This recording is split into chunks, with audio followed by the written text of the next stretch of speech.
Mas o que acontece? Acontece uma transformação, né? Eu acho que o 0 para o 1 lembra transformação. É muito louco. O 1 não necessariamente vai resolver o problema, né, Gui? Mas definitivamente ele marca uma transformação. Um período clássico onde a gente era de, vamos dizer, de casulo para borboleta. E eu acho que a primeira venda no marketing digital tem um efeito parecido. Inclusive, são 3 pilares que sustentam todo 6 em 7. Lista, lançamento e produto. Aqui nesse podcast eu vou te mostrar onde deve estar o seu foco. Porque quando você foca naquilo que você tem controle, os resultados vêm no longo prazo. Porque o fato é o seguinte, a dor passa, mas o 6 em 7 fica. Seja muito bem-vindo, seja muito bem-vinda ao podcast 6 em 7. Aqui nós discutimos as estratégias para você chegar no seu primeiro 6 em 7, ou seja, R$100 mil de faturamento em 7 dias consecutivos. Eu sou o Gui Cardoso. Sou o Thiago Batista. E eu sou o Érico Rocha. E o tema de hoje é como sair do zero para a primeira venda online. Érico, antes da gente começar a discutir aqui esse caminho da pessoa que está ali no zero, não fez ainda a sua venda online e fazer a sua primeira venda, eu queria te perguntar o que representa para você uma pessoa que fez essa primeira venda, esse passo dela ir do 0 para o 1. Qual que é o significado disso? Gui, vou te devolver a pergunta. Eu falei que ele ia devolver? Falei. O que representa para você Eu falei. Você perder a sua virgindade? Não, essa eu não falei. Essa aí eu falei. O que representa... Vamos entrar no negócio. Não, eu falei que ele ia devolver, mas não é essa. O que representou para você, Gui? Fala pra galera aqui do 6 em 7. O que representou... Thiago, o que representou pra você o seu primeiro beijo? Porra, tem Olha tempo, só. eu nem lembro, velho. Não Só lembro lembro. da Maíra, só lembro Mentiroso. Caraca. Verdade mesmo? Você só lembra da Maíra? Não, tô brincando. Você lembra? Eu acho que todo mundo lembra o primeiro beijo, né? Boa, sim. Todo mundo lembra... Aqueles de nós que já perdemos a virgindade, né? Que você lembramos, né? Mas o que acontece? Acontece uma transformação, né? Eu acho que o 0 para o 1, eu usei um pouco de humor nessa parada, só pra gente começar mais descontraído, mas lembra transformação. É muito louco. O 1 não necessariamente vai resolver o problema, né, Gui? Né, Thiago? O primeiro beijo não sei se foi o melhor, não sei se foi o pior... Mas definitivamente ele marca uma transformação. Um período clássico onde a gente era de, vamos dizer, de casulo para borboleta. E eu acho que a primeira venda no marketing digital tem um efeito parecido. Inclusive, por vezes, deve ser a mais difícil. Aquela que a gente põe mais energia, aquela que a gente se preocupa mais. E aquela que meio que abre o caminho pra gente continuar nessa jornada. Mas definitivamente é um momento ímpar na vida da pessoa.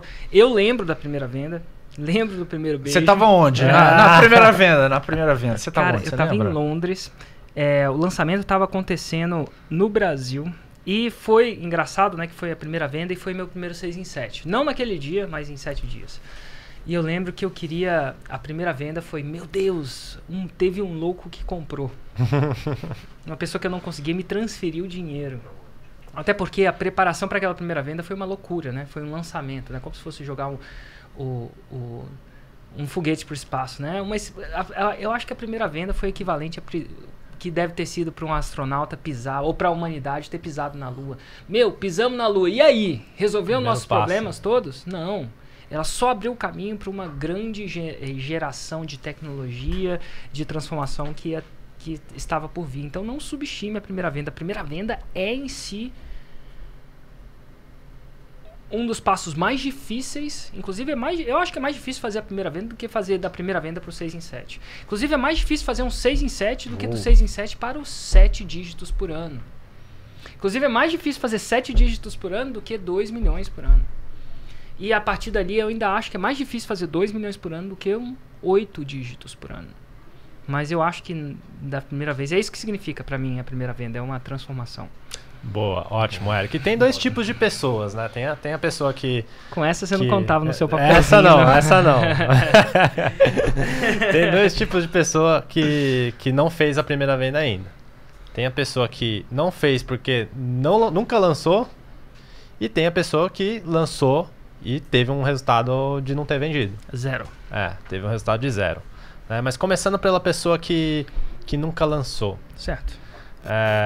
Que você acha que faz algumas pessoas, né, procrastinarem o lançamento, demorarem para fazer a sua primeira oferta, porque acha que não está pronto demais? O que acontece com essa pessoa? Engraçado, né? Porque eu faço um projeto 747 às 7h47 da manhã, eu vou ao vivo quase todo dia ali no Instagram e eu encontro alunos da Fórmula de Lançamento, encontro alunos que nunca fizeram uma venda e encontro pessoas que não são alunos do Fórmula de Lançamento por algum motivo ou outro, ou sei lá, não chegou a hora, ou não tem dinheiro, ou sei lá, o que não acredita, aquela coisa toda. Então, ambas dessas pessoas não fizeram a primeira venda. E eu vejo duas categorias principais de pessoas. Pessoas que não fizeram a primeira venda, mas estão tentando intuir o método, né? Então, aquela pessoa que está tentando intuir. E na vida tem várias coisas que são facilmente intuíveis. Por exemplo, fazer churrasco é muito intuível, né? Eu acho que poucos de nós fizemos aula de churrasco como eu fiz. E a maioria das pessoas vive bem com isso, vive muito bem. Jogar futebol, poucos de nós que jogamos futebol, talvez não precise ser no nível super profissional, mas poucos de nós que jogamos futebol tivemos aula de futebol. Eu não tive aula de futebol, eu joguei futebol, me diverti e tal, né? Aquela coisa toda. Então, futebol é meio intuível. Agora, tem umas coisas que não são intuíveis, mas de jeito nenhum. Quase que impossível de intuir. Uma das coisas é tênis. Tênis não dá pra intuir. Já jogou tênis, Gui? Já joguei. Já tentou jogar sem nenhuma aula? Você não consegue nem botar bola pro outro lado. Não consegue. Já tentou jogar tênis? Já. Então tênis é uma daquelas coisas que, não é intuitivo. Não é intuitivo. Difícil de sacar. É difícil de sacar, Gui. Tênis. Você tá Gostou fantástico. dessa? Essa eu mandei bem. Nossa, é difícil. Sacada de empreendedor, né? A cada 5 eu acerto 2 bem. Eu queria testar se a audiência ia rir ou ia chorar nessa. Essa foi pra chorar. chorar. Meu chute que eles iam chorar, mas enfim, eu quase chorei aqui, mas enfim. Tênis não dá pra intuir. Tem uma outra coisa que não dá pra intuir, mas de jeito nenhum. Outra coisa que não dá pra intuir é esqui. Esqui não se intui. Por quê? Vou falar exatamente por quê. Porque quando você está descendo a montanha, e talvez vocês vejam meus gestos ou não, mas você está descendo a montanha, o seu corpo, e é uma coisa horripilante a primeira vez que você desce uma montanha de esqui, o seu corpo tende a ir para frente, porque você está descendo, a gravidade puxa o corpo para frente. Na verdade, para frente. E aí você quer evitar descer. Vamos supor que você queira frear, você vai puxar o corpo para onde? Para trás. Para trás. Porque você está querendo frear. Só que ao puxar o corpo para trás, você tira o seu esqui de contato com a neve. O esqui levanta. Putz. E é pelo jeito que é. Quando o esqui não está em contato com a neve, o que você não consegue? Direcionar. Você não consegue dirigir. É como se o carro estivesse descendo, entendeu? Aí você inclinasse para trás e a roda que move, né? Que move sai de contato. Aí o que acontece? Você desce mais rápido e você não consegue virar para frear. No esqui, quando você está virando, você vira e freia. E aí o que acontece? Você vai mais rápido ainda. E aí o seu intuitivo é ir para trás. Até que chega uma hora que você começa a calcular. É melhor eu me jogar no chão.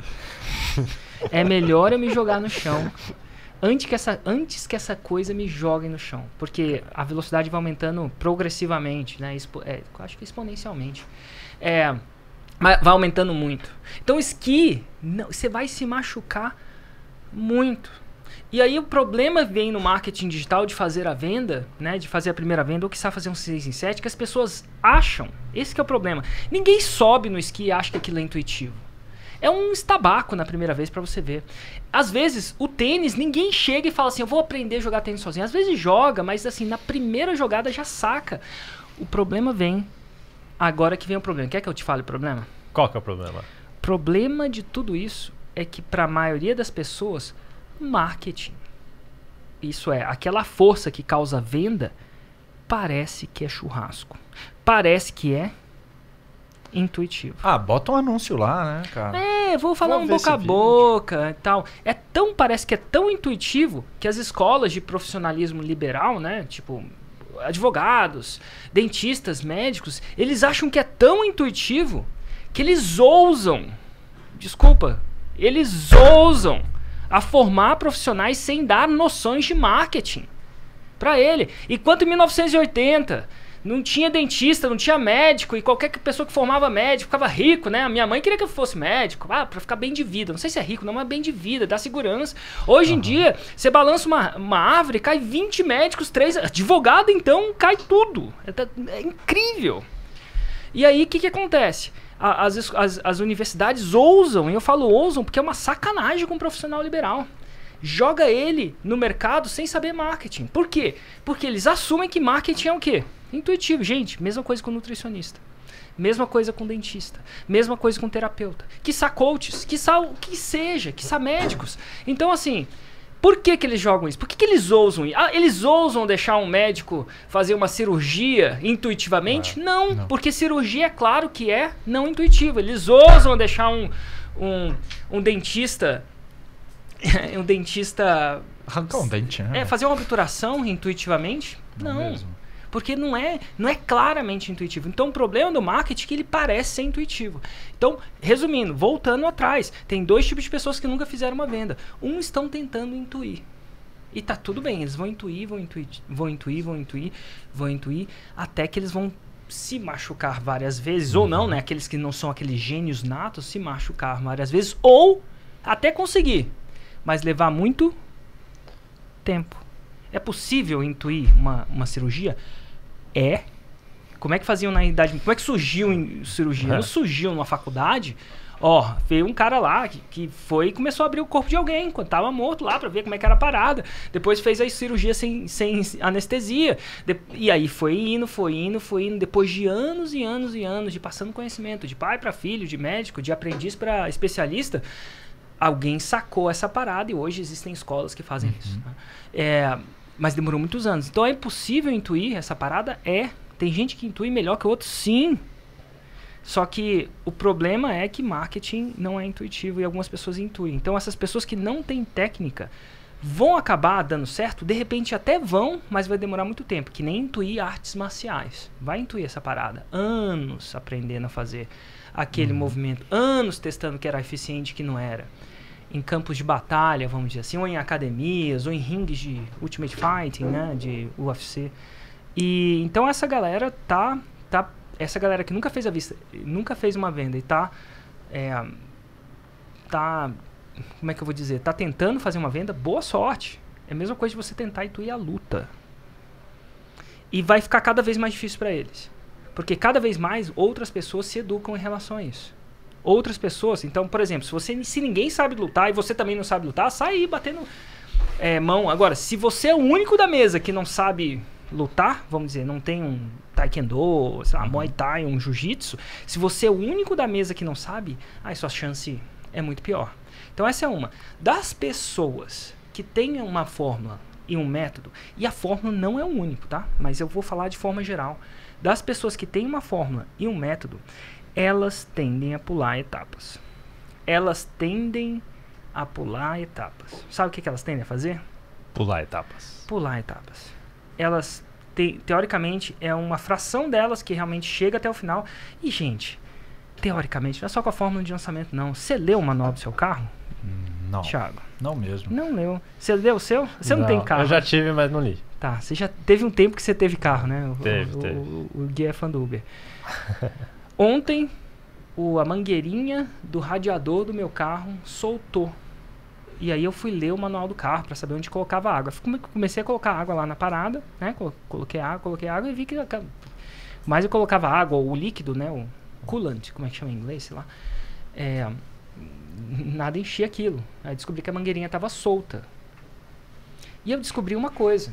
Eu descobri que eu sou igual aos meus alunos. Eu descobri que eu não leio o manual do meu carro. Eu tive que ler o manual do carro para saber onde... É a primeira vez que eu tenho carro. Não, a segunda vez que eu tenho carro. É a primeira vez... Uma das primeiras vezes que eu abro o capô do meu carro. Vai vendo. E aí eu tive que ler o manual. Eu vi que no número 5, lá na localização 5, tem... Então, gente, eu não tô culpando vocês que estão me ouvindo de não fazer, não. Eu não li o manual do meu carro. Inclusive, falei, eu devia ter lido o manual do meu carro, né? Deve ter um monte de coisa interessante lá que eu não... Mas, assim, não li. Então, o que acontece? Quando a gente não chega ao ápice do que aquele... Se eu quero chegar na performance daquele carro, né? No ápice daquela performance, provavelmente eu vou ter que ler o manual um dia. Né? E talvez o manual dessa câmera, devia alguém ler. Então, eu falo que eles não seguem. Mas eu também não sigo. O que não traz nenhuma absolvição, nem pra mim, nem pra eles. Então é o seguinte, galera. Eu sou igual a vocês. Eu também não leio. Eu também pulo etapas. Mas, pelo menos, eu sou responsável. Se der uma zica com o meu carro, eu não vou meter o dedo na construtora do meu carro. Seja lá qual for ela. Então... Mas dessas pessoas, o principal desafio delas, elas exercerem paciência, humildade, porque por que a gente não quer ler o manual do nosso carro, hein? Porque a gente não tem humildade, né? A gente é espertão já, né? Já é espertão. E deu pra... Não tem um benefício imediato de eu ler um manual do carro, uma né? parada, né? Então, assim... Mas eu acho que eu acho que essa é a razão. Então, de novo, eu não tô me culpando você que tá aí. Eu acho que essa é a razão de não ter seguido uma venda. Por que eu acho que essa é a razão? Porque eu tenho contato com muita gente. Se a gente for auditar mesmo quem realmente vê a coisa, ele tem muito mais chance de sucesso. Em 3 ou 4 perguntas eu sei o quanto ele leu. E aí vem a segunda e a terceira coisa. Vai vendo. Ler não é aprender. Nossa, escutar também não é aprender. Então o cara que faz a fórmula, você que faz a fórmula, ler não é aprender. Inclusive, a galerinha do concurso, tem que tirar o chapéu pra eles. Eu sei que eles cometeram um grande pecado de não empreender. Brincadeira, gente, brincadeira. Eu respeito completamente que nem todo mundo foi feito pra empreender. Mas uma coisa, vocês são foda. Vocês sabem que ler não é estudar. Se ler fosse estudar, todo mundo lia e tirava 10. Mas não é assim. Nem todo mundo lê e tira 10.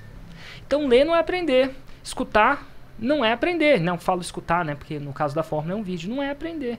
Então, para aprender, inclusive, a gente devia chamar o Gerson Aragão, que é especialista em ensinar as pessoas a passar no concurso. Só para ensinar as pessoas a estudar o fórmula. Sinceramente, ia ser uma parada. Porque ele é um dos grandes casos. Cara, geralmente um cara que é concurseiro foda mesmo, concurseiro raiz, aquele que passou em vários concursos, ele tira o fórmula de letra. E as pessoas falam, nossa, você é inteligente. Não! Assim, não que o Gerson não seja inteligente, mas ele não tem insights. O inteligente dele deve ser muito inteligente, não quero tirar negócio não, mas eu não vejo insights incríveis, maravilhosos dele, pensando fora da caixa, um Leonardo da Vinci. Steve Jobs. Não parece. O que ele é um cara? Que sabe estudar. Ele pega, estuda, faz resumo, revisa. Sabe aprender, né? Ele entende como é que a cabeça funciona. Ele vê o simples. Então, isso que eu falo. Então, dessas pessoas, tem a pessoa que está intuindo e boa sorte. É uma escolha, como diria meu pai, é um direito que ele assiste. Boa sorte, mas enfim, é um direito que ele assiste. Eu ia falar, boa sorte, mas você vai se machucar. Quem sabe não. Na minha opinião, eu não faria isso. Do mesmo jeito que eu não aprenderia tênis sozinho. Futebol sim, churrasco sim, tênis eu não sei. Esqui de jeito nenhum. Marketing, que custa dinheiro, que a sua empresa depende disso, da sua família, dos seus funcionários, seu crescimento, também não, na minha opinião profissional. Agora, dos caras que tem, resumindo, uns caras não fazem, porque é igual eu, não leio o manual do carro, outros leem daquele jeitinho, sabe? Lê só para cumprir tabela, não joga para ganhar, e poucos acabam estudando aquilo como se a sua vida dependesse disso. Boa, Érico. Isso tem muito a ver com aquela parada que você fala do marketing de esperança, né? Fala um pouquinho pra galera o que é o marketing de esperança. Foi a primeira cópia, inclusive eu deixei de usar essa cópia, acho que eu vou usar em Recife agora. Marketing de esperança é o marketing que a maioria das pessoas fazem, né? Eles vão lá, se formam, e aí tem a esperança que alguém vai contratar o seu serviço. Eles vão lá, produzem um produto, e aí senta, reza, os que são católicos ou evangélicos, pegam um texto e começa a rezar para que alguém compre. E tem a reza multinível, né? Que é a reza que para aquela pessoa que comprou, indique para outra pessoa. Então, e basicamente isso. O problema é que, e se eles não vierem? E se os clientes não vierem? E na maioria das vezes, esse foi o maior erro. Eu achava inocentemente que um produto bom por si só traria os clientes. Talvez até traga, mas às vezes demora muito. Médicos bons sabem disso. Não basta ser bom. Às vezes tem que ter tempo e tempo. Se você não tem marketing, tempo para deixar aquela arvorezinha crescer 30 anos até no final. É muito massa que às vezes no final da sua vida você começa a ter sucesso. Você come o pão que o diabo amassou durante ela, aí no final você começa a ter sucesso. E Érico, cara, qual que deve ser a expectativa de uma pessoa que vai pro primeiro lançamento com tudo? Cara, ela deve ir com a expectativa aí de fazer o 6 em 7, velho? Bom,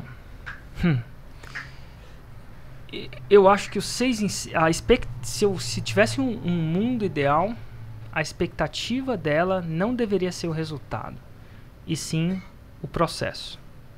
A expectativa dela não deveria ser os resultados, e sim um processo para chegar lá. A expectativa dela não deveria ser, eu vou ou não vou fazer o 6 em 7. A expectativa dela deveria ser, eu vou ou não fazer o que foi pedido para ser feito, como foi pedido para ser feito.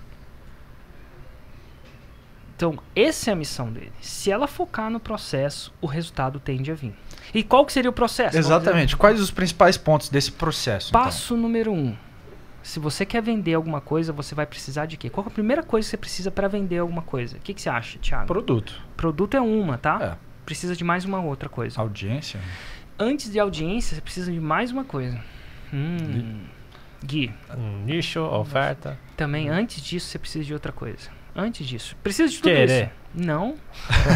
Porra. Eu costumo dizer isso porque que é o seguinte, para você vender, imagina que você tem um produto, tem uma oferta, existe uma pessoa que você quer vender para ela e você vai precisar de uma coisa dela. A primeira coisa que você precisa dela. Vamos levar para um nicho que o Gui entende mais. Sedução. Tô brincando, Gui. Mas vamos lá. Vamos supor que o carinha está afim da menininha que está no bar. E ele queira, de alguma forma, seduzi-la, convidar para um café. Qual é a primeira coisa que ele... Antes de mais nada, o primeiro passo que ele precisa que ela dê? Sei lá, contato visual? Contato visual. Pensei que era o Gui. Pensei que era o Gui, mas é o Thiagão. Contato visual. Em outras palavras, isso em marketing chama atenção. Boa. Sem atenção, não há venda. Claro, considerando, você tem razão, sem produto também não há, sem oferta também não há, mas a atenção é o primeiro passo. Então, escreve aí, galera que está me escutando, você precisa de atenção. Não existe um mago que vendeu sem a atenção, até onde eu sei. Nem uma venda, nem 6 em 7, nem 7 em 7. E aí você vai descobrir o mais interessante das duas, uma. Ou você vai chamar a atenção da pessoa, para você ter atenção, você, sei lá, você grita no meio do bar, oi, você de blusa vermelha, olhe para mim, você tá chamando a atenção. Essa é uma coisa. Outro jeito de você ter a atenção dela é você se botando em um lugar onde ela está prestando atenção. Então, ou você tira a atenção dela de onde está para onde você quer gerar. No marketing, e dá para fazer dos dois jeitos, eu gosto da segunda opção. A segunda opção é massa. A pessoa já está prestando atenção numa coisa e você aparece lá. Onde é que elas estão prestando atenção? Ou eles estão prestando atenção no marketing, no digital. A gente está aqui. Você que está me escutando está prestando atenção ou pelo podcast, digitalmente, ou pelo seu celular, ou ao vivo aqui agora, que a gente está com umas 500 pessoas aqui ao vivo. Atenção, e eu acredito que a atenção está cada vez mais aonde? No digital. Basta olhar num restaurante, está todo mundo digital. Basta andar no aeroporto, onde a galera está prestando atenção, no outdoor ou no celular? No celular, basta ver quem está dirigindo, onde que o cara está prestando atenção, na rua ou no celular? No celular também. Não devia. Não devia, mas é impressionante quantas pessoas estão no WhatsApp na rua, principalmente no sinal. Então, assim, a atenção está no celular. A gente está aqui e está com a atenção no celular também. Ó. Exatamente, tá vocês aqui. Dois aqui estão abertos no celular. E aí eu me pergunto, então, se o passo primeiro é atenção, se um seria eficiente, você está lá, você precisa chamar a atenção dela dela ou dele no digital. Como é que faz isso? Dá para você fazer entretenimento, dá para você fazer um software de mensagem, que é isso que as pessoas fazem, né? Elas vão lá para rir, para se conectar, ou se você não sabe fazer nenhum nem outro como eu, você dá informação. Porque nesse momento agora a gente tem várias pessoas prestando atenção na informação e pura e simplesmente porque elas acreditam que essa informação é de valor. Senão elas não estavam vindo. Elas estão dando o tempo dela, algo que é mais valioso. Então elas estão atrás de informação. Então o primeiro passo para fazer a primeira venda é incrível. Antes de lançar, antes de gatilho mental, é você ter atenção. Como é que você faz isso? Através de conteúdo. Então a publicação regular e frequente de conteúdo. E muita gente quer pular espaço. É possível fazer a primeira venda sem isso? Eu fiz sem isso? Fiz. Eu aconselho você fazer hoje sem isso? Não. Por que não? Porque quando eu comecei a jogar esse jogo, era como... quando o Pelé começou a jogar esse jogo. O Pelé foi o melhor jogador do mundo? Discutivelmente foi. Garrincha foi fantástico? Foi. Será que o Pelé e o Garrincha seriam fantásticos hoje? A resposta é, eu não sei. Eu não sei. No tempo do Pelé, o goleiro era dentista. O goleiro não usava nem luva. Não usava nem luva, era dentista. Eles não tinham o nível de profissionalismo, treino que tem hoje. Então, os jogadores, o Garrincha não tocava muita bola, discutivelmente. Será que ele ia conseguir fazer isso no dia de hoje? Com a galera, com o preparo que tem hoje, com o treinamento que tem hoje? Não sei, eu acho que ele ia ter que tocar bola. Mas... Então, se você me perguntar, eu começaria do jeito... Hoje, eu quero falar pra você que tá começando hoje, no dias que a gente tá... Nas condições que a gente tá hoje. Quando eu comecei, não tinha rede social, né? Que não tinha, eu não conhecia, eu não era tão forte assim. E aí, o que aconteceu? Então, vamos lá. Rede social é a nova televisão. Inclusive, é mais televisão que a própria televisão. Meu filho não assiste mais. Eu não assisto mais televisão. Eu sei que algumas pessoas ainda assistem, mas eu não assisto mais. Então, a atenção está cada vez mais no digital. Então, o que eu falo? Eu começaria com conteúdo hoje. Conteúdo forte e frequente. Frequente e forte. Por que frequente? Aí que vem. Porque hoje, a situação do conteúdo tem uma volatilidade, por causa da quantidade, existe uma volatilidade muito grande. Você está no seu Instagram, um vídeo aparece. Se você não viu aquele vídeo em 1, 2 dias, você não vai correr atrás de pesquisar qual vídeo. Não vai. Aquele vídeo tem uma, vamos dizer assim, tem uma... A maioria dos vídeos tem um prazo de validade de 24 horas, de 48 horas. Por quê? Porque as pessoas consomem assim agora. Porque o Instagram e o Facebook é assim. No YouTube nem tanto. Ah, o YouTube não. No YouTube nem tanto. Mesmo assim, se você olhar na maioria dos vídeos que a gente publica, ele tem um ápice. Dá uma olhada nos vídeos do podcast 6 e 7. E tem alguns que estão vivinhos ali, né? O primeiro episódio está bem vivo, né? Ele está aumentando. Mas vamos lá. No YouTube, dá uma olhada. Os episódios, eles têm essa primeira semana de visualizações que chegam, sei lá, 40, 50 mil, 60, 70 alguns. E depois faz o quê? Para. É muito louco isso. Ele para e aí vai devagarzinho. Aí depois que você tem 1000, vai contando tudo, assim. Mas vai devagarzinho. Então tem um prazo de validade mesmo. Então você tem que comunicar frequentemente. Te digo mais. Se você está tendo uma relação com seu filho, adianta só você encontrar por 2 dias inteirinho. Depois sumir do mapa. Não funciona. Porque depois da atenção... Imagina, agora você tem a atenção dela. Você falou alguma coisa que ela quis falar. Vocês estão batendo papo. Agora você vai ter que intensificar o quê? O relacionamento com essa pessoa. Para vender, é ideal que você intensifique o relacionamento. Dá para chegar no barzinho e falar assim, ô, quer namorar comigo? Quer namorar comigo? Quer namorar comigo? Para todas as mulheres, dá. Vai funcionar? Tem sempre uma doida que fala que sim. Né? Dependendo do desespero. O que você tá falando, Thiago? Teve não. Aniversário de namoro do Laíro. Ela disse sim. Como é que foi, Laíro? Conta pra gente. Conta aqui, como é que você seduziu a sua... Ela que me seduziu. Ela que seduziu, tá jóia. Ela acessou aquele curso lá que você mandou. Ela acessou o curso lá de sedução de homens, de videomakers, né? Eu achei que você ia falar de frequência vem antes de excelência também, cara. Frequência vem antes de excelência, bem pensado. Mas por quê? Porque no relacionamento, antes de você ter um relacionamento excelente com seu filho, você tem que ser frequente. É difícil de ter. Só excelência por si só não funciona. Então você tem que ser frequente. E agora a gente ainda está falando de primeira venda. Você pergunta se a maioria das pessoas querem fazer conteúdo e querem fazer conteúdo frequente. Não. Do mesmo jeito que ninguém quer ir para academia toda semana. As pessoas querem um resultado, a pílula, a cápsula, né? Né, Thiago? Foi essa semana? Ainda não. Tá falando. Foi, Gui? Foi a academia? Eu fui. Tava lá hoje. Porque o Gui não é pai. O Thiago, quando era Você pai... foi pro cross? Hoje, agora. Tá vendo que isso não é desculpa ser pai, cara? Nenhum sucesso na paternidade justifica fracasso na saúde, hein, Thiago? Exatamente. Mas, cara, aí, beleza. Conteúdo é muito importante também pra ser percebido como um real deal, né, cara? Você fazendo conteúdo excelente, facilita a primeira venda, né, Érico? Exatamente. Aí, esse é o bônus, né? Facilita porque você ganha autoridade. As pessoas começam a te ver como expert. Ganha, sabe o que mais? O que mais, cara? É engraçado. Existe um gatilho mental da familiaridade. Já falei desse gatilho mental antes aqui nesse podcast? Aqui, acho que não. Teve um experimento. Esse é 1960 em alguma coisa. Um polonês fez um experimento interessante. E esse experimento foi o que provavelmente foi um dos percussores de como é o marketing da Coca-Cola e de grandes marcas. Aí, ele fez o seguinte experimento. Ele mostrava caracteres chineses para uma pessoa. Vários caracteres, tá? Uma pessoa que não falava chinês. E aí, dentre esses caracteres, uns eram repetidos. Mas como é tudo chinês e a gente não sabe exatamente, a gente não consegue distinguir, a maioria de nós não consegue distinguir quais eram repetidos. E aí o cara que testava falava a seguinte coisa. Esses caracteres são adjetivos. Na verdade não era, tá? Mas ele falou que era. Então o cara que estava testando mentiu. Mas ele falou, ó, são adjetivos.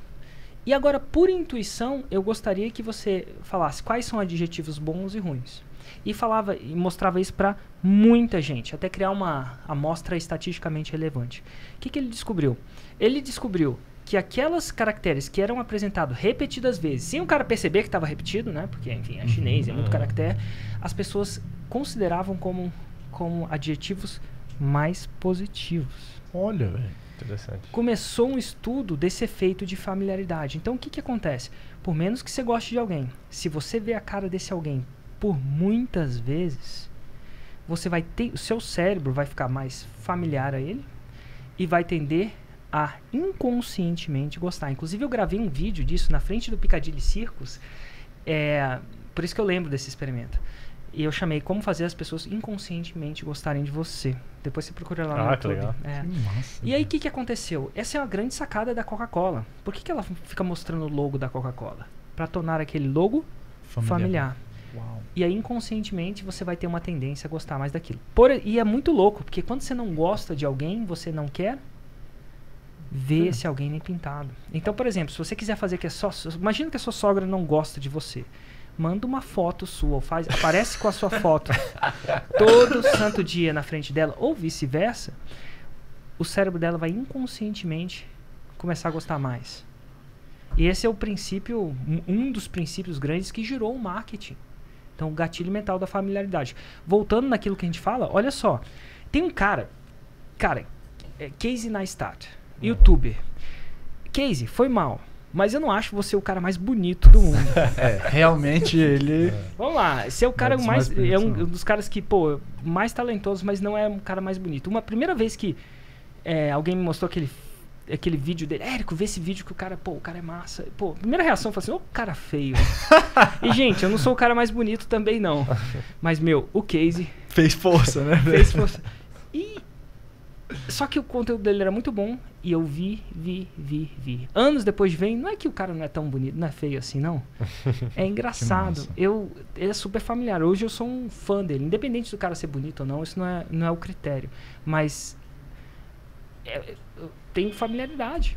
Será que é por isso que minha mãe me acha bonito? É por isso que sua mãe te acha bonito desde Porra, pequena. cara. Que mãe tem o gatilho mental da mãe, né? Gatilho mental da mãe. Mas, Gui, eu te achava muito feio, cara. Aí você veio trabalhar na Ignição Digital, eu falei, esse bigodinho aí, mas enfim, conteúdo gera Muito bom. familiaridade também, gera autoridade também, gera reciprocidade também. A pessoa fica agradecida. Se aquele conteúdo ajudou, é uma reciprocidade também. E gera outras coisas também. Enfim. A gente falou aqui de não seguir a fórmula, né, cara? Um dos impeditivos. Outros, não gerar conteúdo e não ser percebido como, digamos assim, real deal. Que outros pontos você acha que atrapalham, assim, de fazer a primeira venda? Eu acho que é o seguinte. Vamos supor que o cara fez o conteúdo. Certo. Vamos supor que o conteúdo é foda. Certo.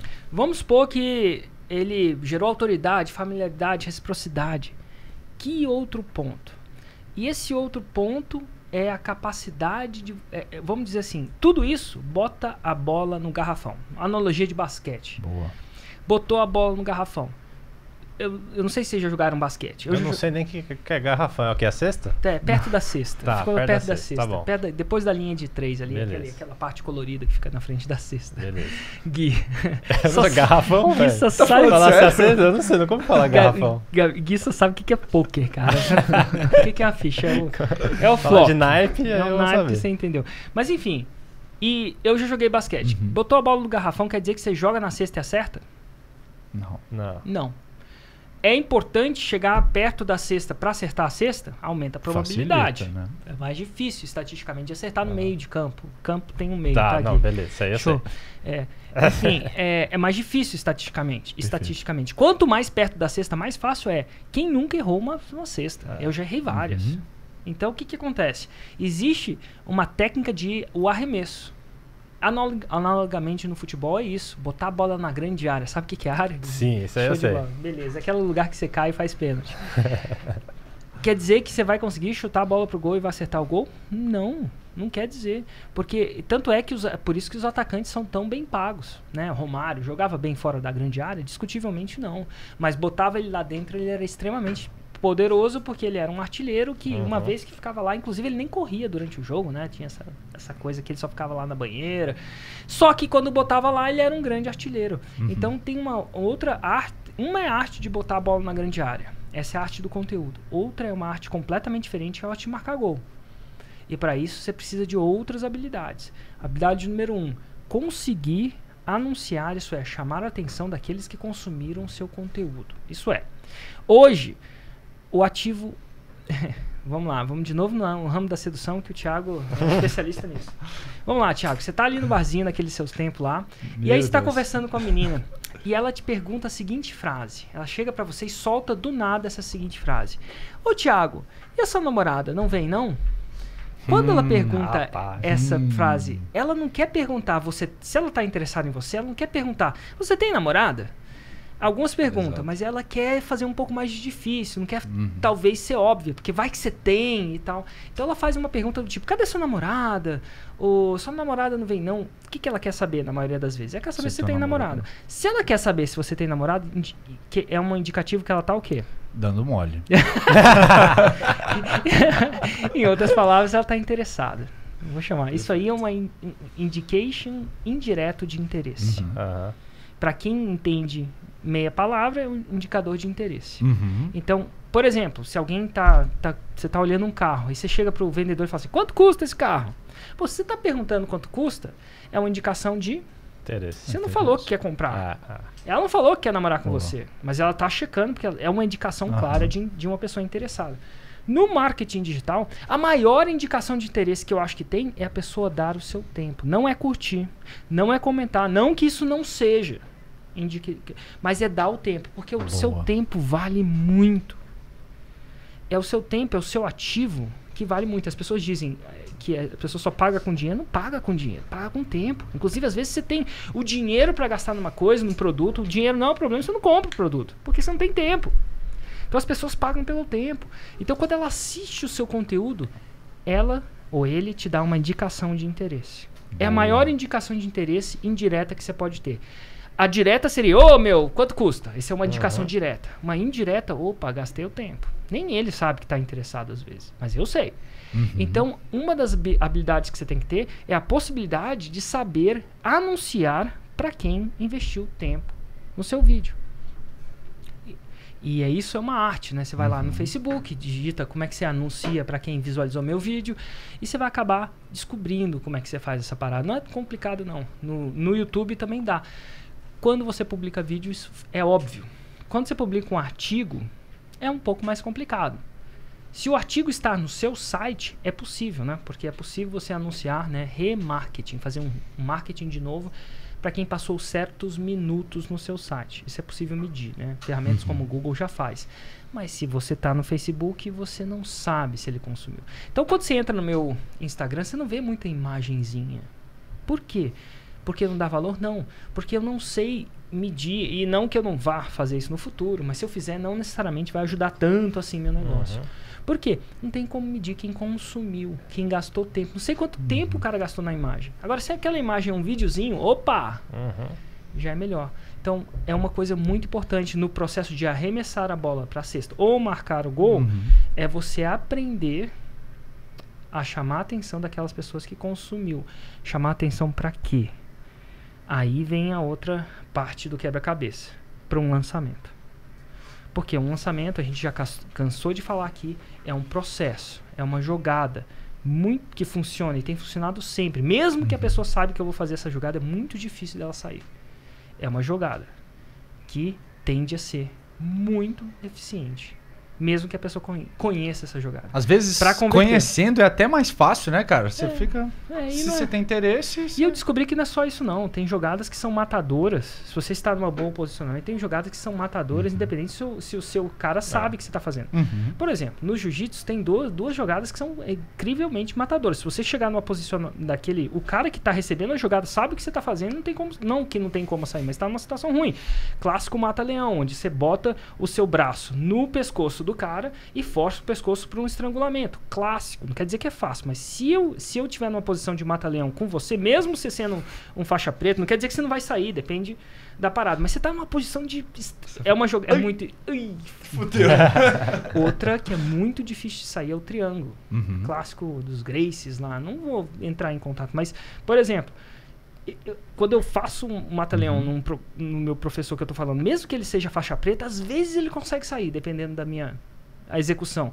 No triângulo ele é muito difícil. No triângulo é muito difícil. Então, assim, o fato de você ter uma jogada que funciona, independente se o cara sabe o que você tá fazendo. Ele só tá falando... Tanto é que no UFC, né, Anderson Silva várias vezes finalizou seus oponentes com triângulo. Quer dizer que eles não sabem o que é o triângulo? Não. Eles sabem o que é o triângulo. Inclusive, quando caiu no triângulo, falou assim... Ih!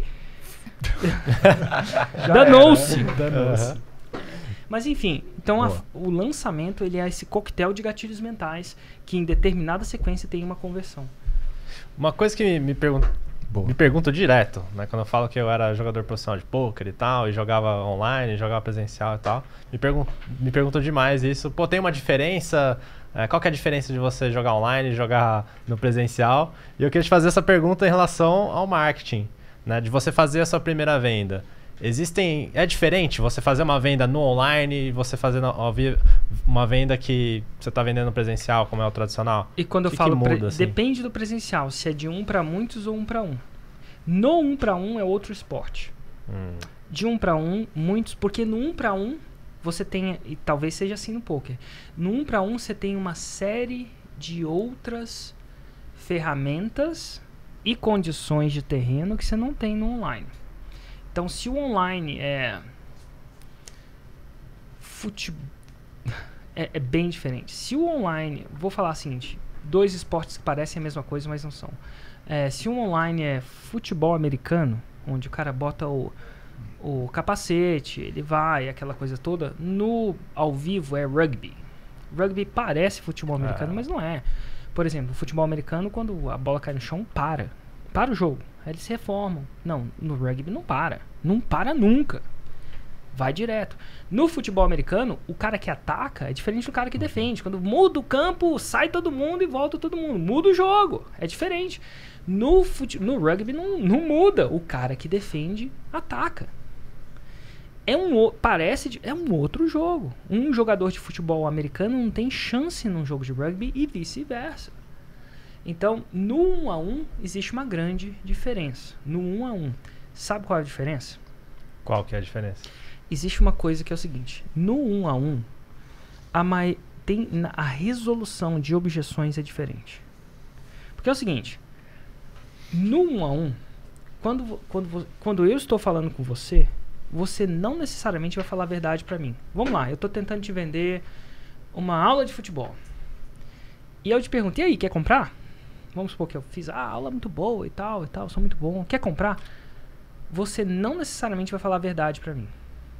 Porque falar a verdade pra mim na cara significa, talvez, na sua percepção, me machucar. Então, por exemplo, se você não confia que eu sou um excelente professor de futebol, provavelmente você não vai chegar e vai falar assim, a maioria de nós, se não for o Mário Vergara que fala, não, tu é ruim, muito ruim. Não, eu não vou fazer com vocês, você é um ruim, é ruim, entendeu? E fora o Mário, que eu conheça, poucas pessoas vão chegar pra você, olha, sinceramente, eu decidi não fazer aula com você porque eu acho que você é ruim. Ou, sinceramente, eu não decidi aula com você porque eu não confio em você o suficiente. Isso seria uma afronta, porque ele tá à frente ali. Então, o que ele vai fazer? Ele vai falar uma outra desculpa. Uma desculpa que, na visão dele, pra mim, seja relativamente aceitável. Uma outra objeção. Por exemplo, tem que falar com meu marido. Eu tenho que pensar um pouquinho. Não tem que pensar nada, você já pensou. Eu não tenho dinheiro. Porque é uma desculpa que talvez seja uma desculpa verdadeira, aceitável. Qualquer coisa eu volto aqui. Qualquer coisa eu volto aqui. Só que é o seguinte, quando você tá no A1, você tem que entender que a objeção que ele fala não é a objeção que ele tem. Quando você tá no A1. Então, e reina-se de uma maneira diferente. Como é que funciona? No A1, se ele fala qualquer coisa, A, B, C, você esquece dessa qualquer coisa. Geralmente não é objeção. Você tem que fazer 3 cheques. Você tem que sacar a primeira coisa. De 0 a 10, ele gosta do produto? Ou ele gosta da ideia? Ele tem que ser um 10 no produto. Segundo a primeira pessoa que ele tem que gostar. 10 no produto. Depois ele tem que olhar pra você, que é o cara que está entregando o produto, ele tem que ter um 10 de confiança. Tem que ter, né? Tem que se aproximar um 10 de confiança em você. E aí sim, se ele é um 10 no produto e um 10 em você, você resolve as objeções dele, podem ser a verdade. Mas se você começar a resolver a objeção antes de ele ser um 10 em você e um 10 no produto, você está resolvendo a objeção errada. E aí como é que você faz? Como é que você faz para sacar? Então, primeira vez, o cara chega pra mim e fala assim, Érico, e aí, vamos comprar minha aula de futebol? Aí o cara vira pra mim e fala assim, não, vou falar com a minha esposa. E aí você tem que meio que fazer um gancho. Ó, se ele vai falar com a esposa dele, no nosso jeito, ou ele não acredita em mim, e de 0 a 10 ele é um 3 comigo, ou ele não acredita no produto. Vou no produto primeiro. Não, que legal, eu acho que é realmente importante a gente tomar uma decisão com a esposa, mas posso te fazer uma pergunta? Aí o cara fala, pode. O que você achou da ideia? O que você achou da oferta? Boa. O que você achou do produto? Porque você volta pra checar se ele é um 10 no produto. Aí vamos supor, o que você achou do produto? Simula aí. Pô, espetacular. Eu vi muita prova. Eu gostei. Eu gostei. De 0 a 10, quanto você... Aí você lembra que a gente tá numa dinâmica disso. De 0 a 10, quanto você acha que essa resposta foi? Um 7. Um 7. Um 7. Eu também acho que foi um 7. 7, 8. Ele falou a palavra espetacular, mas... Não fala com tanta ênfase. O tom, é claro que a gente tá simulando aqui. A maioria das pessoas falam assim, não, é massa, o produto é massa. Ele não vai querer falar que é ruim. Não vai querer. Mas não é um 10. Nisso você sabe, exatamente nessa importância você sabe, ele não é um 10. Então não adianta você resolver a objeção da esposa, você não adianta resolver a objeção de ninguém. A esposa ali é só um escudo. Às vezes seu filho chega pra mim, às vezes meu filho chega pra mim e fala assim, papai, posso fazer isso? Aí eu falo assim, sua mãe não deixa. Muitas vezes quando eu falo isso, gente, eu confesso, meu filho estiver escutando essa gravação, às vezes eu quero falar não, mas eu não quero ter a ownership, né? Eu não quero lidar com a repercussão de falar não pro meu filho naquela hora. E, pais, é meio que você encerra a discussão ali, né? Tipo, não tem... Ele não vai falar, você tem que ir contra a sua esposa. O vendedor não vai falar isso. Você tirou então, você fala, eu tenho que falar com a minha esposa... Ou você não quer criar atrito também. Às vezes você não quer. E me culpem, mas às vezes você não quer. Então, assim... Então, você volta e você tem que voltar e falar assim, cara, mas... O que falta? Então, daí você pode falar assim, cara, se dinheiro não fosse um problema, você tira todos os objetos, o que falta para ser um 10? Você pode pensar assim, ou você pode tentar explicar simplesmente como é que é o seu produto, até você ter um 10. Enquanto ele não for um 10 para você, não adianta você resolver qualquer outra objeção. Aí vamos supor que ele chega para mim e acontece, às vezes eu tô lá e o cara, não, Érico, meu Deus do céu, cara, você não tem noção, eu tô quase, faz 5 noites que eu não durmo, de tanto que eu tô desesperado para comprar esse produto, porque esse produto é a salvação da minha vida. Tipo, essa é uma tentativa minha de simular um 10. Então, e aí ele é um 10. Aí qual que é o próximo teste que você tem que fazer? Qual que é o próximo teste? Se ele confia em você, Se né? ele confia em você, Total. E aí você chega... E você não vai chegar... E você confia em mim? Ele vai falar, não confio. Não. Mas você tem que ter uma noção de tentar entender. E o fundamento... Eu não tenho um script pra isso. Pra entender isso. Aí geralmente eu falo, e cara, que massa. Porque eu já apliquei isso em várias pessoas. E começa a falar mais. E aí chega uma hora que eu vou fazer uma pergunta no seguinte sentido. O que você me acha de ter? O que é a ideia de você? O que para você significa me ter como mentor nessa parada? É uma simulação, tá? E ele vai falar assim, você é um cara legal. Isso significa que eu sou um 7, um 6. E aí, se eu sou um 7, um 6, eu volto. Eu falo assim, de legal pra extremamente excelente, assim...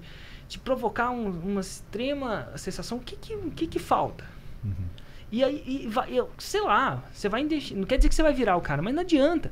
Aí vamos supor que ele fala, não, Érico, pelo amor de Deus, eu não sonho, seria uma dádiva, você, meu Deus do céu.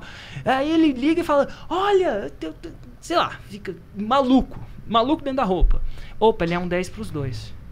Aí sim você começa a falar assim, então tá bom. Então vamos ligar pra sua esposa e resolver o que tá rolando. O que tá faltando pra você comprar? Aí ele fala, cara... Aí ele vai falar a objeção. Tem que Só aí a objeção é uma objeção. Boa. Só aí. Agora, esse jogo não funciona no online.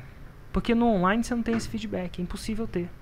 É a mesma coisa você pescar com vara e pescar com rede. É diferente. São dois esportes diferentes. E no online você pesca muito mais. Então no online você tem que procurar prever as maiores objeções. Você tem que procurar prever. É um jogo estatístico. É menos reativo. Então você vai ter que lidar com aquela de não tem dinheiro? Sim, vai ter que lidar com aquela não tem dinheiro. Mesmo que o cara que tá lá, assistindo, ele não tem dinheiro, mesmo. Mas só que você tá jogando com uma estatística que tem muita gente que tem essa objeção. Ah, não tenho tempo. Você vai ter que lidar com as objeções, não tenho tempo. Meu marido não quer. Você vai ter que lidar com isso. Mesmo que a pessoa seja separada de você. Vai. Porque você está lidando com várias objeções. Você tem que dar alguns tiros no escuro, principalmente nas principais objeções. E então, assim, é um jogo completamente diferente. O jogo do online não acerta. Não é que não acerta, não é eficiente. Rugby, futebol americano. Parece a mesma coisa, mas não é. Interessante, é menos reativo, então. E você antecipa. Você antecipa preparando essas objeções. Exatamente, as principais. Principais. Esse é o online. Porque você não tem um a um. Você está lidando com milhares. No caso da Fórmula, 151 mil pessoas nesse último lançamento. Então, inclusive, cara, falando em objeção de dinheiro, se você não viu, podcast número 12, a gente falou só sobre isso. E vai sair, pra quem tá assistindo ao vivo aqui, vai sair logo mais aí no canal do YouTube. Como vender pra quem não tem dinheiro. Gravamos isso. Como vender pra quem não tem dinheiro. Anteontem, né? Exatamente. Exato. E, cara, apareceu uma pergunta aqui do William Guimarães. Tenho medo de fazer lançamento e não alcançar minha primeira venda e depois desanimar. Como lidar com isso? Posso falar isso aí? Pode. Fala aí. Vou trazer uma história do poker. Que acontece muito. Eu já vi, inclusive, nos jogos de poker que a gente já jogou junto, já rolou muito. Que é o cara que no poker, pra quem não sabe, você tem a opção de entrar na jogada ou simplesmente desistir. Né? E sempre tem o cara que desiste da mão e depois faz lá uma sequência, ia fazer uma sequência, fazer um flush, ia fazer uma carta muito forte e fala, era pra eu ter ganhado. Porque eu ia fazer uma sequência e ia ganhar esse jogo. E olha só, em 7 anos que eu joguei profissional, já joguei milhões de mãos, já joguei online, já joguei ao vivo, aqui no Brasil, em várias cidades, já joguei nos Estados Unidos, Las Vegas, etc. Eu nunca vi na história da minha vida alguém que ganhou uma mão de poker largando antes. Então, assim... sem entrar, né? Qual que é o nome dele? É o William. William, eu te digo uma coisa. Eu também nunca vi, não sei o Érico, se viu alguém vender sem abrir o carrinho, sem fazer uma oferta. Então assim... Tem que ir pro jogo. William de quê ele chama? William Guimarães. William Guimarães. É a mesma coisa se você chegar pra mim e falar assim, olha, William, complementando o que ele tá falando, olha, eu não vou dar vou dar um primeiro beijo, não. Vai que o beijo é ruim. Vai que o beijo é ruim. E olha que eu tô falando do beijo. Então o que eu quero dizer? É a vida. Se você quiser ficar onde você tá tudo bem, não tem nada de errado. Mas não existe mudança sem desconforto. E te digo mais, William, provavelmente vai ser ruim. Vou falar de novo. William, primeira vez, provavelmente... Qual que era o medo dele de não vender nada e desanimar? Isso, exatamente. William, provavelmente você não vai vender nada. E estatisticamente você não vai vender nada. Já vai sabendo. É muito louco isso. E não é só na fórmula de lançamento, não. A primeira vez que você subiu numa bicicleta, provavelmente você não entrou, subiu. Você tá com medo, né? Isso tá com medo de animar porque você tá focando em quê? No resultado. E é a pior coisa do mundo você focar no resultado. Porque a estatística tá contra você. Se você é iniciante, a estatística tá contra você. No jiu-jitsu, no poker, no futebol. é difícil. E de repente, alguma vez na sua vida você acertou de primeira, mas é um processo estatístico. Então tá contra você. E você tá entrando num processo. Você tá focando no resultado e não no processo. Você não tem que focar no processo.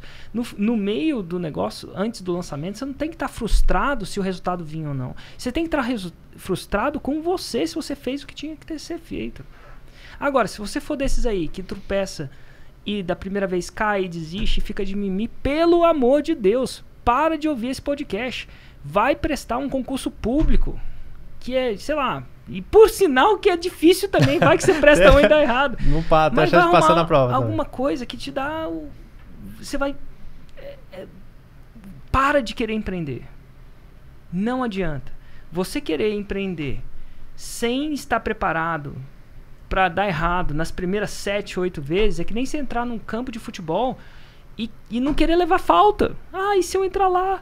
Ah, e se eu entrar lá e me derem uma falta e eu desanimar? A falta vai acontecer. Não é uma questão se vai acontecer. Ela vai acontecer. Não há nenhuma dúvida disso. Então para de querer empreender. Seja sincero e vai fazer alguma coisa que não tenha menos risco. Esse é o jogo, né, do empreendedorismo. É lidar com essa possibilidade. E o jogo do empreendedorismo é isso que a galera não saca. O jogo do empreendedorismo é o jogo e não o resultado do jogo. O jogo do empreendedorismo é o jogo, não o resultado do jogo. Enquanto você estiver focado no resultado, você vai ser o cara mais infeliz do mundo. Enquanto você começar a abraçar o jogo, aí sim você começa a ter resultado. É muito louco. É tentar melhorar do que você fez na última vez, né, cara? Se é a primeira, vai e faz. Foca no que você tem controle. Exatamente. Fazer o lançamento. E é tão louco assim, porque todas as pessoas que atingem o resultado do jogo, param. Não param. Não. Porque se o problema fosse o resultado, no meu primeiro 7 em 7 eu tinha parado. 8 em 7. Uhum. Você começa a se apaixonar pelo jogo. Pelo jogo. Então a sacada é o jogo, não o resultado do jogo. Eu até anotei aqui o resultado do Passari. Para quem não assistiu o vídeo Empreendedor Você é uma Piada, procura aí no YouTube, Empreendedor Você é uma Piada. E lá o Passari contou da história dele, que o primeiro lançamento que ele fez foi de 0 vendas, com 80 pessoas participaram do lançamento dele, fez um webinar de lançamento de semente. Estavam lá 80 pessoas, ele abriu o carrinho, 0. Ninguém comprou. Ele desanimou? Não desanimou. Foi lá, fez um de 20, fez melhorou, um de 80. estudou de novo, foi atrás. Inclusive a gente gravou um podcast Faixa Preta, né? Se você digitar podcast Faixa Preta, o primeiro episódio é com o Passari, ele conta essa história. Exato, e hoje ele fatura milhões aí por ano. Literalmente, exato. Né? O segundo lançamento que ele fez, depois desse de 0, deu 21 mil reais. 21. Com os ajustes, depois de ter estudado de novo, aplicado. Exatamente. E agora ele já fez um 7 em 7. Exato. Já. Outra dúvida, por quanto tempo devo criar conteúdo antes de tentar fazer o meu primeiro lançamento e a minha primeira venda? Por um máximo de tempo que você conseguir. Infinito. Já que ninguém tem tempo infinito, eu gosto da ideia, isso é uma particularidade minha. Eu gosto de pelo menos 4 semanas. Mas a grande sacada é o seguinte, é que nem escovar dente. É que nem ir pra academia. Começou, não para mais. Começou, não para mais. Porque o conteúdo, ele tem um efeito bola de neve. Se você parar, você perde todo o efeito daquilo que você fez. Você tende a perder todo o efeito daquilo que você fez. Eu vou colocar várias analogias, né? Eu tava rolando com um cara de jiu-jitsu, peguei e fiz um mata-leão nele. E o cara era uma faixa preta. Aí apertei e tava tentando lá, literalmente estrangular. E você tenta estrangular puxando o braço, forçando. Só que o cara, sei lá o que ele vivia. Ele não precisa, parece um peixe, não precisa de ar. E por mais que eu apertava o pescoço do cara, ele não batia, né? Não batia, não pedia de ser. Eu falei, meu Deus, mas eu apertava tanto. Só que aí, meu músculo, uma hora falha, então eu tenho que o quê? Descansar o músculo. Aí, eu descansava o músculo. E eu fazia e descansava. O que acontece? Não passa 40 segundos, ele já estava em cima de mim, com o meu braço perdido, e eu estava desistindo, né? E ele veio pra mim e me deu uma sacada. Falou assim, Eric, é o seguinte, você estava apertando meu pescoço. Só que você botava muita força que você não conseguia aguentar por muito tempo. E aí você tinha que soltar o braço, né? Porque senão você... Enfim. E nessa soltada eu respirava. E aí eu comecei a perceber que você sempre fazia isso. Puxava. Então eu sabia que eu ia aguentar isso. E aí chegava uma hora que você não aguentava mais. E nessa soltava, soltava, você respirava. Você quer uma dica para isso não acontecer mais? E ele me deu essa dica e mudou o meu jogo. Ele fala o seguinte, você não bota 100%, você não vai 100% igual um maluco, não. Você tá ali no negócio, você bota o famoso mata-leão e aí você aperta. Só que você aperta tal que daqui a 5 segundos você vai aumentar essa intensidade. Sem soltar. Então você aperta, não vai igual um louco como você foi. Não, vai, aperta. Aí vai aquilo. Aí você vai e aperta mais. Aí você vai e aperta mais. Aí você vai e aperta mais. Sem dar esse espaço para respirar. E aí você vai me estrangular, né? Aí eu vou desistir antes de apagar, a gente chama de apagar. Dito e feito. O que acontece na hora do conteúdo com muita gente? Olha só. A pessoa sai igual um maluco dentro da roupa, fazendo conteúdo todo dia, 5 vezes por dia. Chega uma hora que ela se esgota. E nessa esgotada é quando ela perde atração com a audiência dela. Então ela tem que fazer essa mesma coisa. O que ela começa? Começa com força. Não começa de bobinho, não. Senão o mercado te dá... vira contra você. Mas começa com força. Mas começa tal que o seu próximo round seja mais forte. Boa. E aí você vai no próximo round igual um maluco? Não. Porque você vai aumentar um pouco a força. Mas você vai aumentar tal que no seu próximo round seja mais forte. E depois no próximo round seja mais forte. E depois no próximo round seja mais forte. E você vai treinar sua mente para sempre melhorar com os rounds. Isso é uma estratégia. Com conteúdo acontece assim com a ignição. A gente começou com o que a gente começou. Na época era 365 dias. Você agora, filmava, editava? Filmava, tudo, editava, né? E aí aconteceu isso. Burnout. Depois de 365 dias, eu acho que eu parei de postar conteúdo por um bom tempo. Eu mesmo. Eu não aguentava mais. Eu descobri que a estratégia estava errada.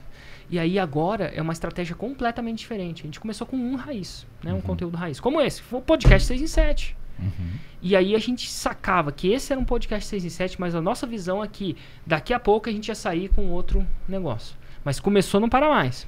E aí a gente foi e lançou o Desconstruindo. Apertamos, enfocamos. Mais o Desconstruindo. E cara, começou, não para mais, aqui na ignição. E agora a gente está preparando nossa terceira linha editorial. Uma linha editorial que é candidata, o podcast Faixa Preta. Já estamos preparando. Por que a gente não começou louco, igual agora, disponibilizando todos os Faixa Pretas? Porque a gente começou, não para mais. Porque eu tô com medo, se eu começar agora, pode ser que eu pare. Então tem que ter uma certa gordura, tem que ter um certo planejamento. Mas é o seguinte, se inscrevem aí o que eu tô te dizendo. Quando a gente publicar o terceiro raiz por semana, a gente não para mais. Porque essa empresa começou a não parar mais. E aí a gente vai estabilizar aquela força que a gente tem. E aí o que a gente vai fazer? Vai lançar o nosso 4º raiz. E depois o 5º. Porque a gente... Cara, tem uma coisa muito massa. Uma coisa... Ó, fica ligado. Você que é... essa é uma sacada de longo prazo. Tive recentemente, assim... clichê. A Arte da Guerra, Sun Tzu. Como é que é? Sun Tzu. Sun Tzu. Sun Tzu. É o livro mais clichê do mundo. Só que não. Porque é o seguinte. Ele fala... Tem um documentário no YouTube de 1h30 sobre o livro. E como eu não leio, eu vi o documentário. Não é que eu não leio. Enfim. Não leio. Você ouve. Não gosta. Culpem-me, mas eu não leio. Eu tava tentando... Meu ego estava tentando dizer alguma coisa diferente. Eu não leio. E eu vi o documentário. E é muito interessante que uma das coisas do Sun Tzu... É Sun Tzu mesmo? É. Sun Tzu. Sun Tzu é a pronúncia. A grande sacada que era o seguinte. A maioria dos generais jogavam xadrez um com o outro. O que é jogar xadrez um com o outro? É uma metáfora dizendo que eles batiam de frente e o mais forte matava o mais fraco. Qual que é o objetivo? Você já jogou xadrez, Thiago? Já. Então qual é o objetivo de xadrez? Ué, derrubar o rei, né? Derrubar o rei, quase que matar o rei, derrubar o rei. Então é um jogo de vida ou morte. Você vai matar uma peça, comer uma peça. Não sei como é que você fala, mas... Tem garrafão no xadrez também? Não tem. Você jogou xadrez, Gui? Cara, xadrez não. Mas já fui campeão de damas no colégio já. Total, olha só. Mas xadrez nunca joguei. Dama também. É a mesma coisa. Como é que é? Quem exterminar as outras peças. Né? Exato. E ele fala que a maioria dos generais jogavam esse jogo. Então, eu mato um outro. Só que na China, o xadrez não é desse jeito. O xadrez chinês, vamos dizer assim, um jogo estratégico chinês, se chama Goa. Já ouviu falar disso? Não. Inclusive foi um dos jogos mais difíceis recentemente, assim, pouco tempo atrás foi a primeira vez que o DeepMind do Google, né, aquele software, aquele computador e software de inteligência artificial, conseguiu ganhar do maior campeão de Goa do mundo. Até então não ganhava. No xadrez, né, teve várias vitórias, mas em Goa não ganhava. Qual que é a diferença do Goa para o xadrez? No Goa você não mata as peças das outras pessoas. Não tem morte. Você, é tipo, inclusive só tem 2 peças, a branca e a preta. Uma é branca, é tipo dama. Só que uma não come a outra. Você vai, você vai colocando as pecinhas no tabuleiro, que é um grande. E na verdade ganha quem tiver mais território. Então você tem que fazer de tal forma, eu não vou entrar na parada não, que em vez de você não mata, você não come as peças das outras pessoas, você ganha território. Você meio que sufoca o outro. Então no final das coisas, quem tiver mais pecinha na mesa, ganhou. Então, enfim, mais ou menos assim. Eu acho que você tem que ter uma estratégia não de xadrez. Se você começar agora, você tem que ter uma visão, uma estratégia não de xadrez quando você está jogando o jogo do marketing digital, principalmente com seus concorrentes. Você não deve procurar matá-los. Você não deve procurar atacá-los. Você não deve procurar... Eu acho que quem ganha não é aquele que ataca, difama, critica, faz e acontece. Eu acho que isso é extremamente ineficiente. E, inclusive, o mais louco disso tudo, que no Sun Tzu, nesse documentário, ele fala como ele ganhou dos vários exércitos, e na maioria das vezes foi sufocando eles. Porque na maioria das vezes ele tinha menos guerreiros. Se ele fosse para um ataque, ele perdia. Né? Então, principalmente naquela época onde o número de pessoas era relevante, né? Tipo, não tinha bombas, mísseis, né? Então o número de pessoas era o que era muito relevante, né? Tinha lança, escudo, espada. E ele ganhava a parada. E esse documentário que está no YouTube aí, depois procura lá, tem em português, do History Channel, se não me engano, explicando as várias guerras e como é que os princípios dele aplicavam para essas guerras, né? E aí, o que acontece? Eu acho que no marketing você tem que jogar Goa. Como é que você joga Goa? Você não critica, você não ataca, você não briga. É difícil alguém me ver criticando algum player do mercado. Eu não sei, me vejo. É difícil me ver atacando algum player do mercado. Muito difícil. Como é que ganha? Você ganha conquistando todo o território. E onde é o território? Onde deve ser? Então, se você tem medo do seu concorrente, onde é o território? O território começa primeiro na web. E como é que você conquista o território? Quais são essas pecinhas que você bota no negócio? Conteúdo. Conteúdo. Você vai botando conteúdo, vai botando conteúdo, vai botando conteúdo, vai botando conteúdo, vai botando conteúdo, incansavelmente. Do mesmo jeito da estratégia do jiu-jitsu. Sempre força e sempre a próxima rodada vai ser pior. Você está dizendo pro seu oponente... É muito louco, né? Eu tenho um professor em um sparring, né? Um cara que fica lá, porque o professor tem que ficar olhando de cima para... Basicamente, eu faço uma aula particular com 2 pessoas. E ele me deu essa dica, é muito louco. Ele falou que a mensagem que eu dou para ele, quando ele faz isso e só fica pior, qual a mensagem que eu dou? Cara, é melhor desistir agora. Nossa. Exatamente. Porque a mensagem é, o Érico não dá trégua. E se tá ruim agora, daqui a 3 ou 4 vai estar pior. Quer dizer que eu consigo fazer isso para sempre? Humanamente impossível, né? É um jogo mental, né? É um jogo Fora mental. a confiança que você ganha, né? Total. Mas quer dizer que eu vou conseguir aumentar sempre a frequência? Não. Uma hora vai acabar o glicogênio do meu músculo, né? Que é o combustível, ou o que quer que seja que ele esteja movido, ele vai começar a se comer para gerar. Uma hora não dá para fazer isso por muito tempo. Mas qual é a mensagem que eu tô dando pro meu oponente? O Érico tá vindo e, cara, daqui a um mês ele tá pior. Daqui a um mês ele tá pior. Daqui a um mês, o que acontece? Ele bate. Mentalmente ou fisicamente.